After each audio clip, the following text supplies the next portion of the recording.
These days, Google has 4 ways to play, basically. They have local service ads, Google Maps, and then the organic search. The organic search is what Google was in the beginning, 20 years ago, before they added all these layers on top.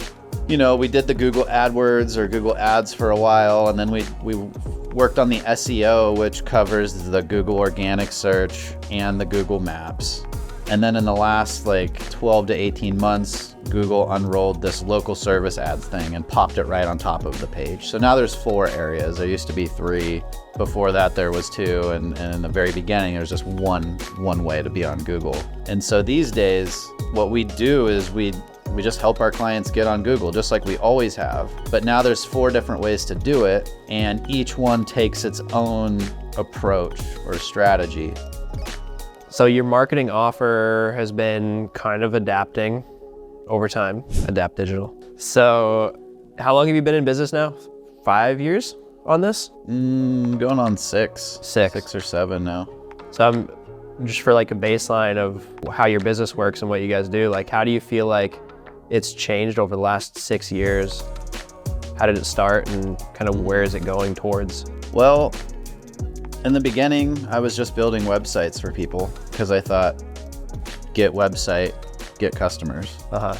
And then I built a few websites for people, but we still weren't getting leads and customers. So I was like, well, what's going on? Then I discovered that, oh, well, there's nobody seeing these websites, so they're not really doing anything. And so then I ventured into, well, how do you get people to websites? And there's Google AdWords back then and SEO. So basically just getting the website to show up on Google somehow.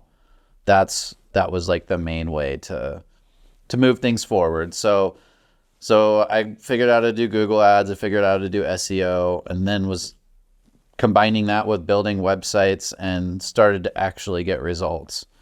And so that took me about 2 years to really get consistent at. And you did this all with the construction company you worked for initially, right? Yeah, the company I worked for, I did the website and the Google Ads.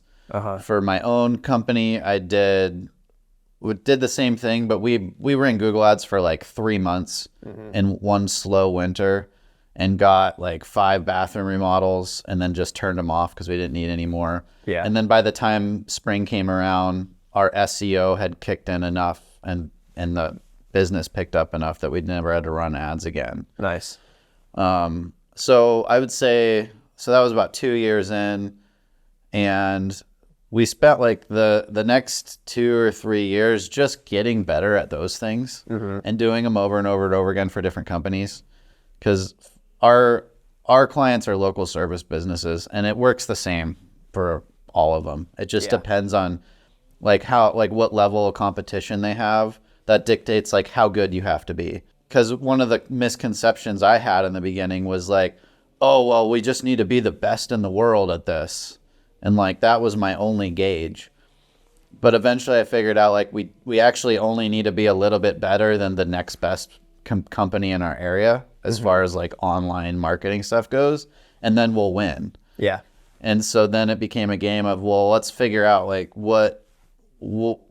who are the competitors and how good are they, so we can make sure that we can at least be a little bit better than them. Yeah. And then that became the game for a while. And then in the last, I'd say 1 to 2 years, my own understanding has developed a little more, but also the landscape has become more solidified. So Google is still the playing field.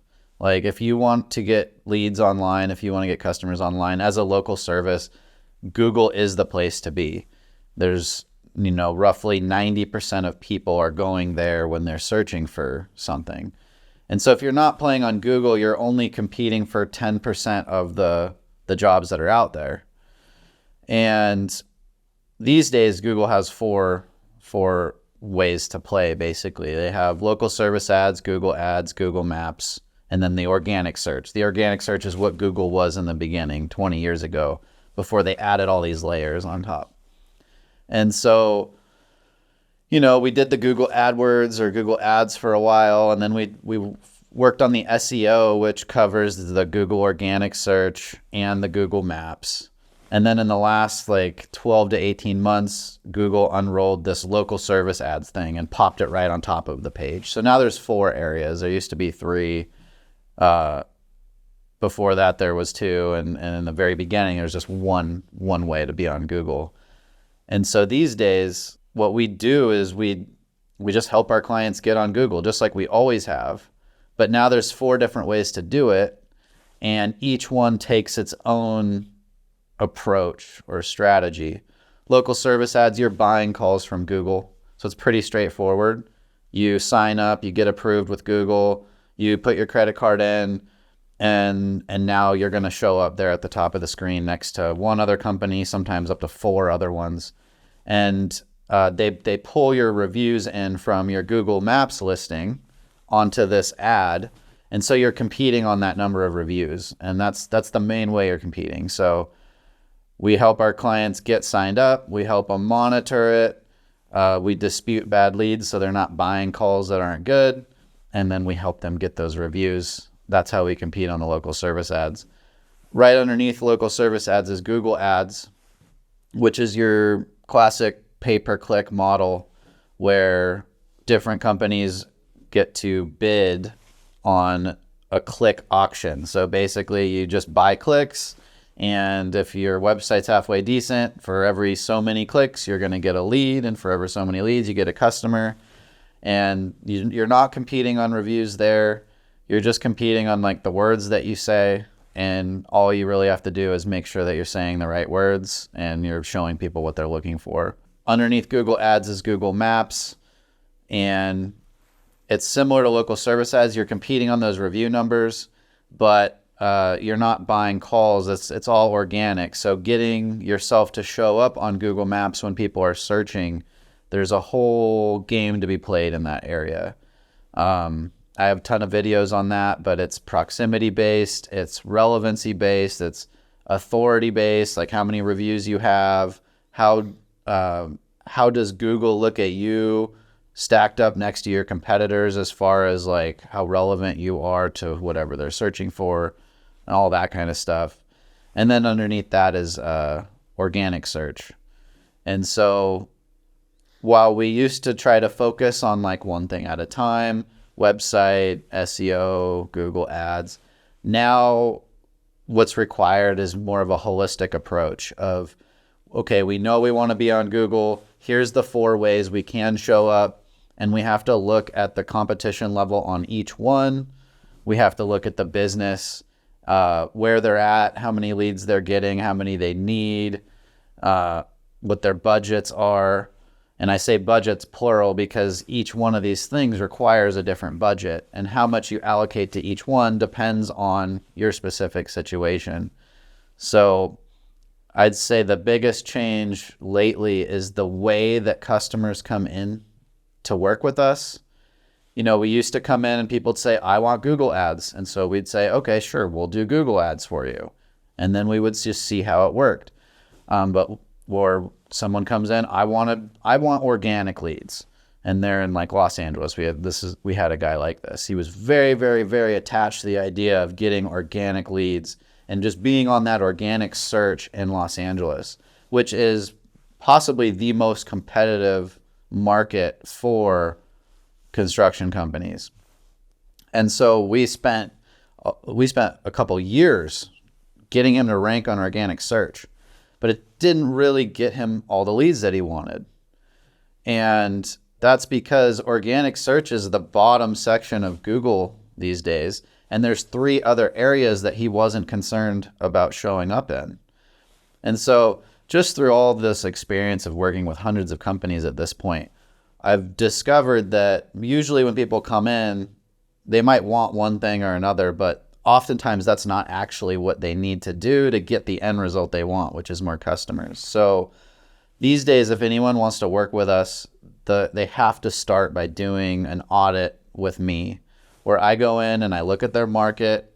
I look at all 4 sections of Google. I assess how they're showing up already, if they are at all, and I determine how much work it's going to take to compete in each one of these sub markets of Google. And then we come up with a plan and like a sequence of events that needs to happen to eventually get them where they're trying to go. Because if a company wants to grow fast or grow big or do both of those things, they're going to have to be on all 4 parts of Google. And there's usually an order of operations of where they can get the most return on their investment the fastest.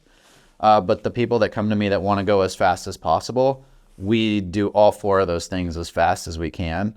And once we have dominated the Google market and we have got to the point where we can't go any further there, then we start looking at things like Facebook ads or billboards or, all the other ways that exist to get leads and go after that other 10% of the market that's not happening on Google. Mm-hmm.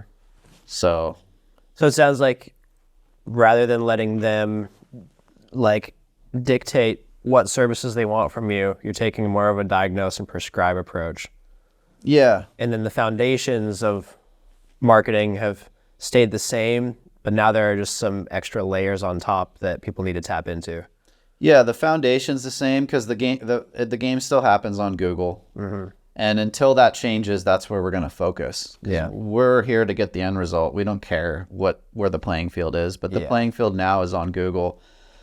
And the diagnosis is super important because like I have people come to me all the time and they'll pay for an audit with me and I'll go through all their numbers and they'll start off by saying, we're spending $8,000 a month on these leads and we don't think it's worth it. We want to do something different. Mm-hmm. And then we run the numbers and we find out they're getting like a 6-to-1 return on these leads, 600%. And they're like, oh, well, we had no idea. And we're going to keep doing that. And it's like, good, you should keep doing that. Yeah.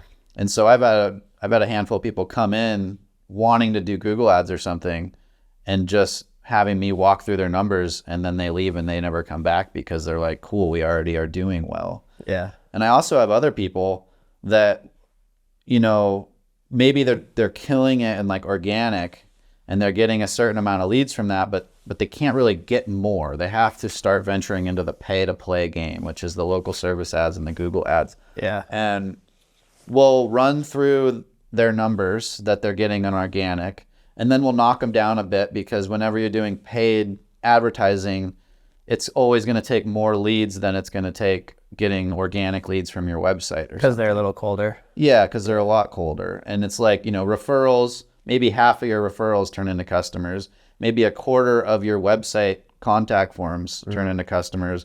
And if you're buying calls from Google, maybe 10% of those will turn into leads. Like it's different for everybody, but we'll run through the numbers and we'll have to pencil some things out. We'll have to estimate some things, but we'll come up with a number like, oh, you're going to get a 7x return on your ad spend on this. Meaning you put in $1,000, you're going to make 7,000 net after you process all these customers and you pay all your bills and stuff. And I still sometimes have people be like, is that good? Like, would you do that? And it's like, hell yeah, I would. If I could put $1 in and get $7 out, I would put as much money as I possibly could into that until I couldn't get that equation to work anymore. Yeah. And so, a lot of people that run businesses, they're not thinking about these numbers all the time. Marketing seems like a magical world, like Harry Potter or something. And it doesn't help when you go online and there's all these bazillion ways to get leads and you've got like the home advisor people calling you every day promising you this and that, but like at the end of the day it works in a very specific way and it works the same for everybody. And the numbers are the same for everybody. You just need to figure out like what your particular numbers are and pop them into that equation and see what you can do with it.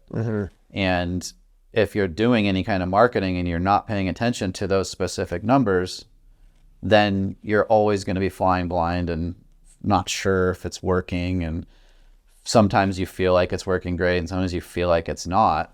You should never be feeling anything. You should be looking at the numbers and know exactly how well it's working and know what your line is so that if you start paying more than X per lead, you know that you can't that that's not viable anymore and things like that. Yeah. I should probably do another video about those numbers. I love that your approach is super analytical and unbiased, because that's in big contrast to a lot of agencies who like, they have like their thing. And usually it's just because it's the thing they know the best. Then they're just prescribing that one thing to everybody, even though different markets and different industries require different solutions. And sometimes there are outliers where something works really well for one company, and it's, you know, like Angie, for example.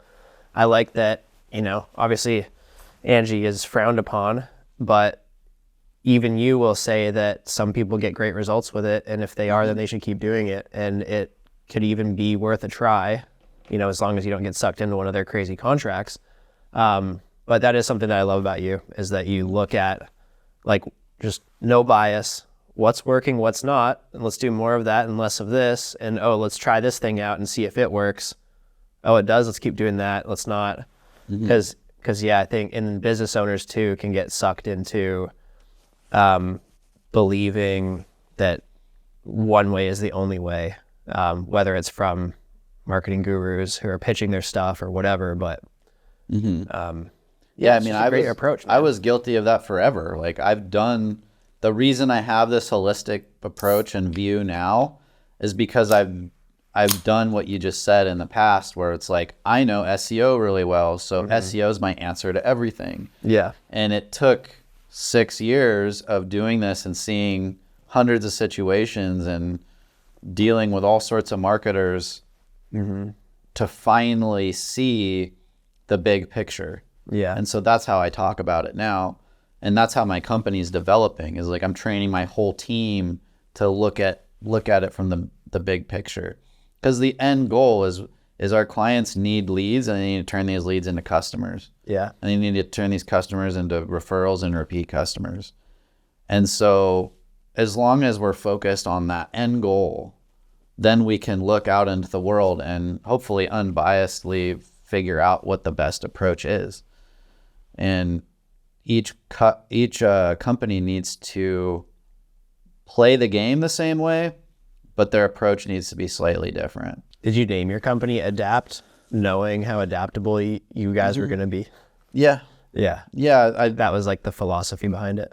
Yeah. And it was very much that, like, the adaptation kept coming to mind, because for me personally, I had to adapt, but also like companies need to constantly be adapting to the market and the world and their customers and their own lives. Like, everything's constantly changing. Yeah. And so I couldn't get that word adapt out of my mind.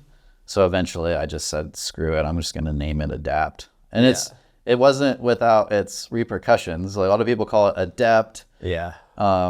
It took me a long time to be able to say it over the phone, but I love the name still. And I love the logo too. We even had one guy copy our logo. No way. Yeah. Yeah, the logo's sick.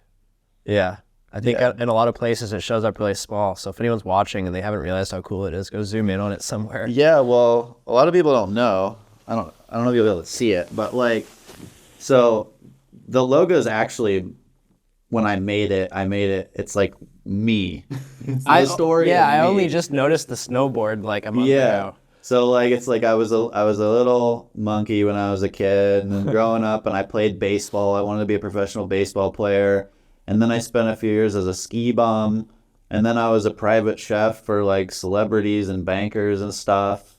And then I was a contractor, a carpenter for a long time. And then I moved into computer stuff. So It's so sick. like, people don't realize it till I explain it, but like, the logo's literally my life story. Yeah, I didn't realize a couple of those. Because Yeah. the one just looks like it came in with a club, so that's cool that you had a baseball piece in there. Yeah. That's so cool. I think another thing that people don't realize is that it's not just you in your company. Do you want to talk a little bit about your team? Sure. And how that works? Yeah, so I always forget how many we have because it fluctuates sometimes. But I have 2 salespeople, Valerie and Luke. Valerie's from Latvia. She's like a world traveler, so she works from all over the place. Luke is from Spokane, Washington. He's what do you call it? Like a small film maker. He did this film called Real Rat. You can see the sticker on my computer. It's about the basketball culture in Spokane. I have, I think, 5 people on my operations team. So I've got Dino. Dino's like our account manager, the guy, Johnny on the spot for all of our clients when they need anything, almost 24 hours a day. That guy's always online. He just never stops. Celine is our SEO manager. So she's measuring everybody's rankings all the time and, publishing PR statements and just making sure that our clients are ranking well on organic and the Google Maps. We've got Bless. Bless is one of our web designers. She's probably our most creative web designer. She's always coming up with new designs and new ways to make sections look slightly better, and doing a lot of checking all the time, making sure our clients' websites are working good. We got Pablo. He's our newest addition. Pablo is from Mexico. He was referred to me by a friend of mine who used to have an SEO company. Pablo worked for him for a long time.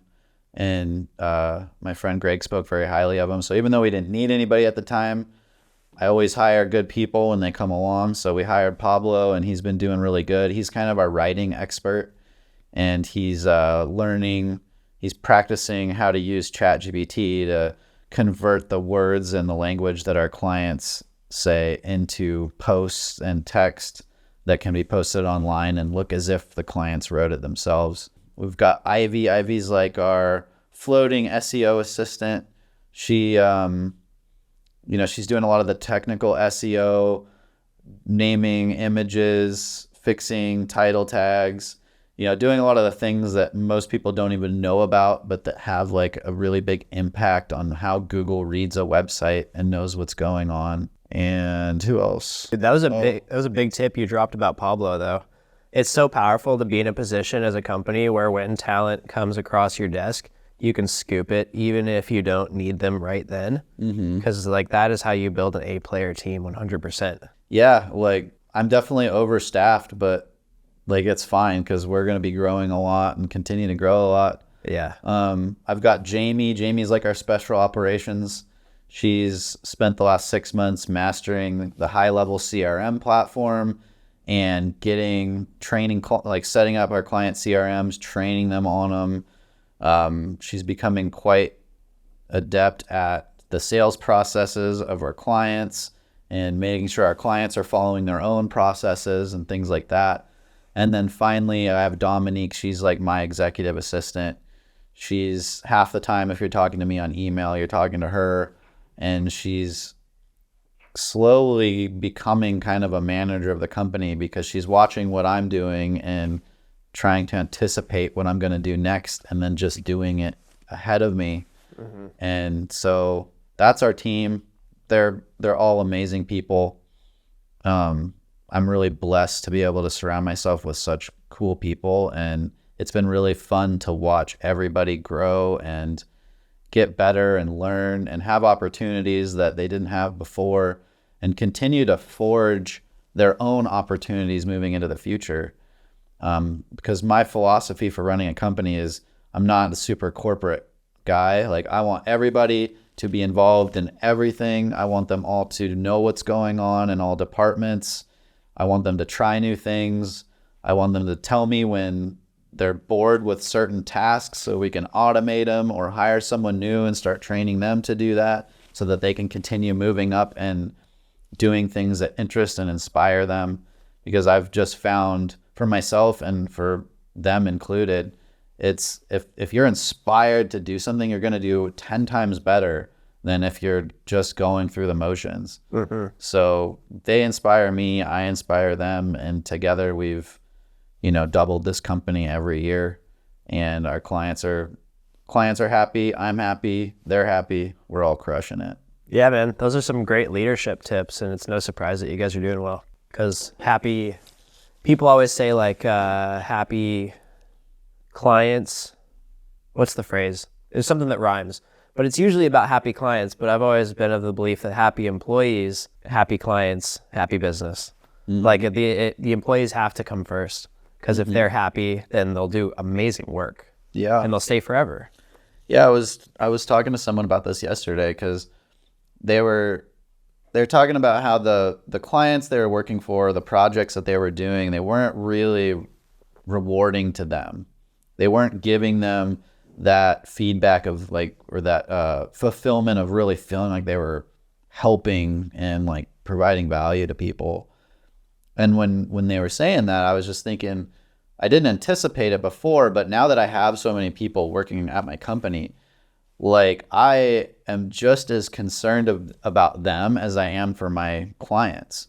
It's like we have a big impact on our clients and their families and their customers, but I also have this team of people who they put food on their own tables and they grow and develop as people. And I'm responsible to make sure that they keep developing good habits and not bad habits, and are working jobs that are fulfilling to them, and that they're able to keep moving up and earning more money and learning new things. And so even if something happened and my company became much less profitable, the last thing I would do is fire anybody. We would find something to do. We'd find some way to keep moving forward. I wouldn't even consider firing anyone until it came down to the point where it was between that or like putting food on my own family's table. You know what I mean?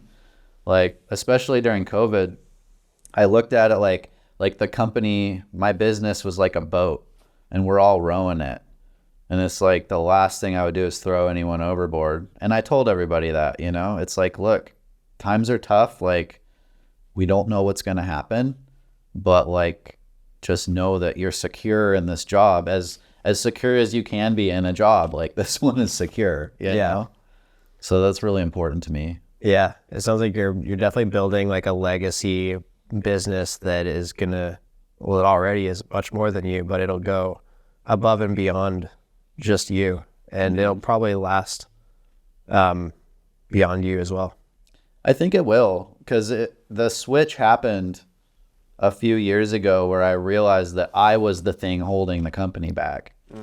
And so it's become a game of like trying to figure out how to replace me with people who have more time and are better at whatever than I am. Yeah. And I'm almost, I keep saying that, but I'm almost to the point where like I won't be holding it back. Yeah. And then who knows what'll happen. Team building is definitely one of the most satisfying things ever. Yeah. I've always been a huge fan of like building something or putting something together that like continues when I stop working on it. Yeah. Like, that's my favorite thing ever. Yeah. Especially when you find people who are like really good at it, if not better than you. So that like you like step back and then you check back in and it's like way better than you could ever imagine. That's pretty mind blowing when it happens. Yeah. It's like, I wish I could make that happen more, which is what I'm trying to do. Yeah, for sure. Like, I think a lot of it is just being clear with people. Like, I want you to do this better than I'm explaining it to you now. Yeah. Just the belief and putting it out there. Yeah. Most people don't think of that as a possibility. Something I've been saying a lot in the last like couple weeks, because we just did quarterly reviews and stuff, is like I'm showing you how to do this. I want you to come back in 2 weeks and teach me how to use this. Yeah. Like, go figure out all the stuff I don't even know about and then come back and show me the proper way to use Google Calendar or whatever. Yeah. Hey, I know this is a dilemma. A lot of construction business owners, all business owners across all industries, they face this. They face the business owner bottleneck dilemma. They face the how do I find people who are as good as me dilemma. And sometimes that's not actually the dilemma. It's just they've got a mindset that no one can be as good or better than them. And so they hold on too hard. Well, and they might secretly not want anybody to be better than them. Because like there might be the fear of like, well, if this person's better at it than I am, then they're going to go off and start their own company and not work for me anymore. So I don't want someone too good. Yeah. So, there's always a negotiation to have with A players, with really good people. Yep.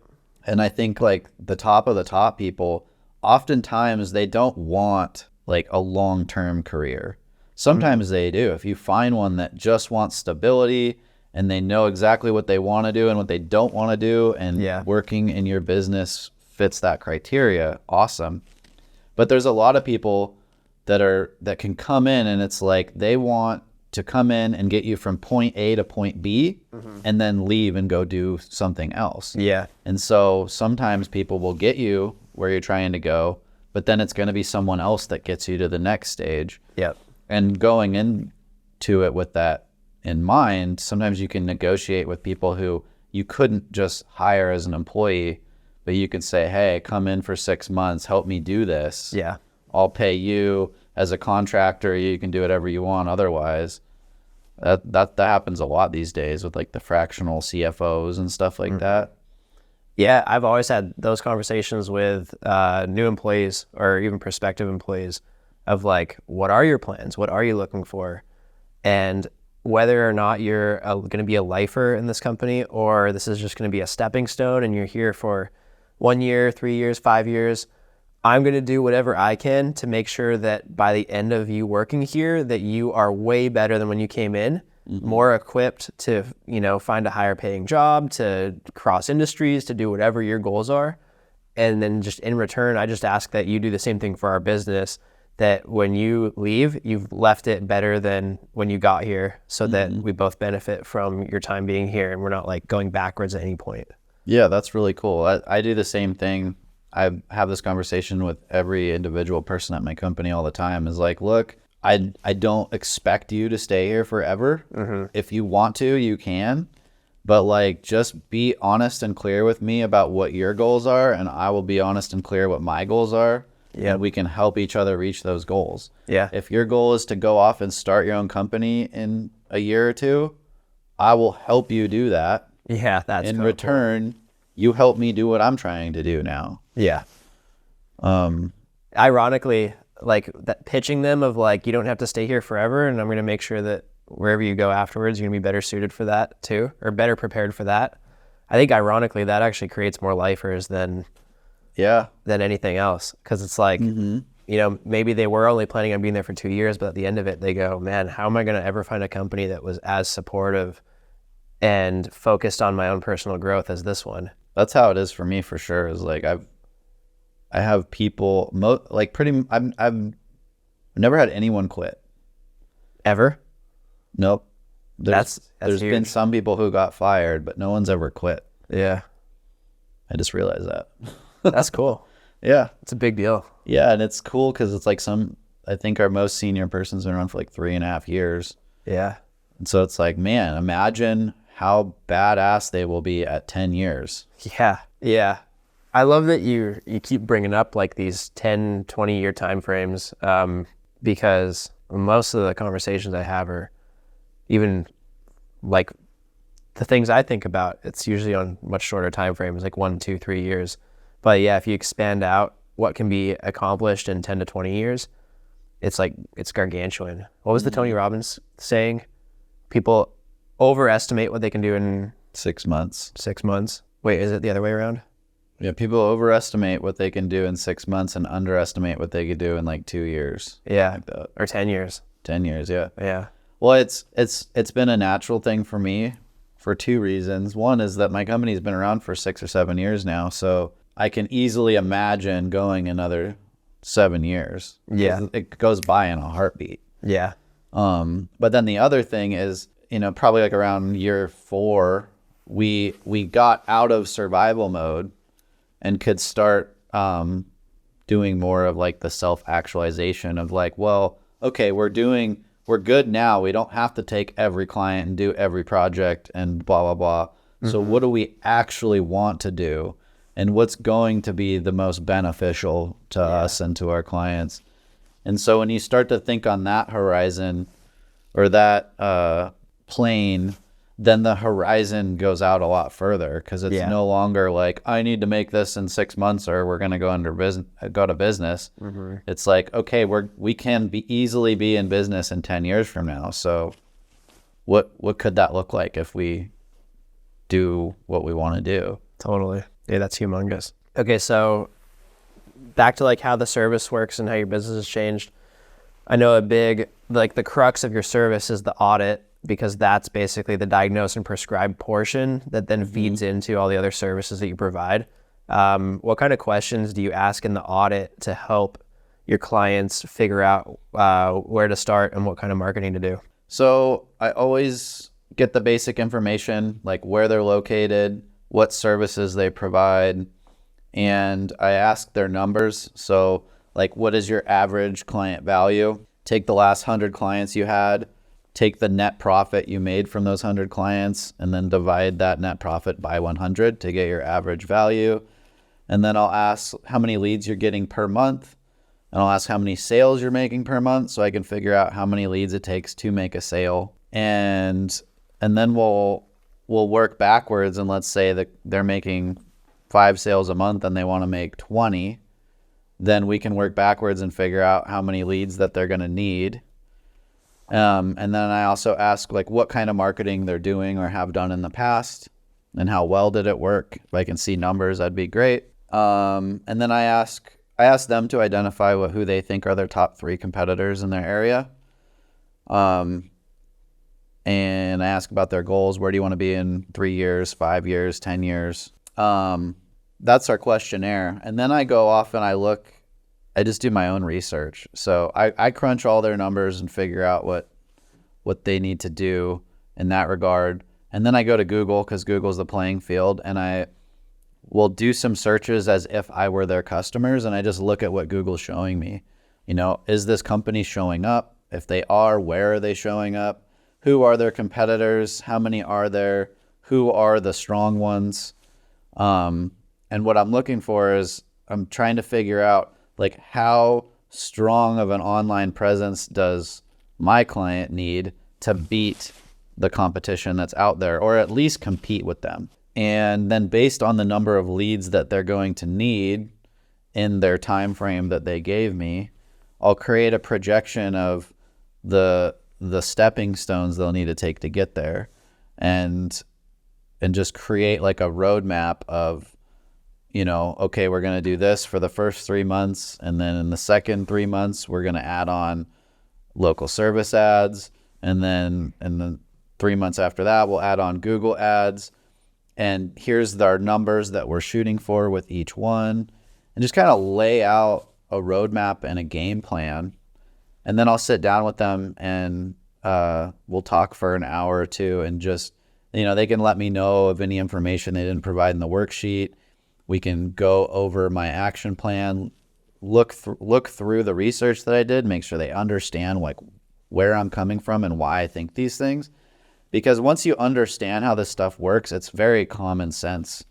It's very formulaic. Like the math doesn't lie. So once you understand how the game's played, it's very clear like how you need to play it. And I just help them figure out, based on my experience, like what order should they go in to get the most return on their investment as fast as they can. Mm-hmm. And so this this game plan that you come up with during or after the audit, is that something that like only you can implement for them, or is it something that they can go and run themselves? Mm-hmm. And then I guess what percentage of people who take the audit choose each one? Sure. So the audit, another reason that I do this is it gives me and my client a chance to work together and see if there's cohesion. Yeah. 60% end up working with us. Mm-hmm. So I'll lay out the game plan, and then if they're interested in just having us take it over, then I'll propose what that looks like to do it. And usually I literally copy that game plan and I send it to my team, and they know exactly what to do. Mm-hmm. But the other 40%, I'd say maybe 10% of people will go off and do it themselves, because sometimes it's just better that way. Like I did one recently for a wedding planner. It wasn't even like a contractor. And just looking at everything, I determined that her best bet was to do YouTube videos and write blog posts, because the competition was so non-existent that just doing that halfway decent would immediately get her tons of attention and probably bring her a ton of clients. And like our typical services that we would do just wouldn't do that for her. It had to come from her. And then there's probably another 10% who will either have their internal team do it, or maybe they'll go work with another marketing team. I haven't heard of that happening, but I'm sure it does sometimes. And then I'd say the other 20% discover that either what they're doing is already working really well, or that digital marketing is not where they need to focus. Yeah, that makes sense. It's cool. Who is the audit amazing for? The audit is amazing for anybody who is interested in digital marketing, who thinks that some kind of advertising or websites or any kind of online marketing is what they need to move things forward. It's perfect for them. It's also really good for people who are already investing a lot or have invested a lot and they're just not sure what the results are. Yeah. Anyone who's getting started with a business, it's great. I mean, it's the audit and consultation in essence is just getting a few hours of my time 100% focused on growing your business. Yeah. So it's the most valuable thing that I can offer anybody. And so that's where it came from. Yeah. So it's like a good second look or first look for companies of almost any size. You're construction focused, but it works for any industry, because you mentioned like wedding planners. I know you've worked with a bunch of other companies. Yeah, like pretty much any local business, any local service company. Yeah. Because anything where someone goes to Google to find it, that's what I'm an expert in. Yeah. How many audits do you think you've done total? Over 50 at this point. Yeah. Nice. Yeah, I started doing them basically the beginning of 2023. Oh, okay, nice. And, how many like clients? I've done a bunch before that, but they weren't organized. You know? Oh, okay. Because it's basically the same thing I do I do audits for our clients all the time. Because anytime I need to know, like let's say we've been working with someone for a year and I know I'm going to be talking to them next week, I'll go do an audit because I need to know where they're at now. So really, you've done like hundreds and hundreds of these, but So many. yeah, 50 like under this. Yeah, 50 paid, exact structure. dedicated. Because I started charging for this in the beginning of 2023. Yeah. And now I have like a very streamlined process. I have some people on my team help me do them. So now we're able to do them very efficiently. Yeah. And I do, I do charge for them, but lately I've never had to give a refund. After doing over 50, no one was ever unhappy. So now I do money back guarantee just to ease people's mind anymore. Like if they go through the process and they don't think it was valuable, I'll just give you your money back. Yeah, no brainer. Because it's gonna be valuable. Yeah. And what's the price on it? It's $500 normally, but if you buy it directly from the website, it's $250. Nice. That's a steal. Yeah. Yeah, total steal. Cool. Anything else you want to wrap up with? Yeah, if you're interested in getting an audit yourself, there's a link in the description of this video. Sweet. Go click on that. There's like a 5-minute video that explains what it is. And if you have any questions, hit us up. Cool. And go zoom in on that Adapt logo and be amazed. Yeah.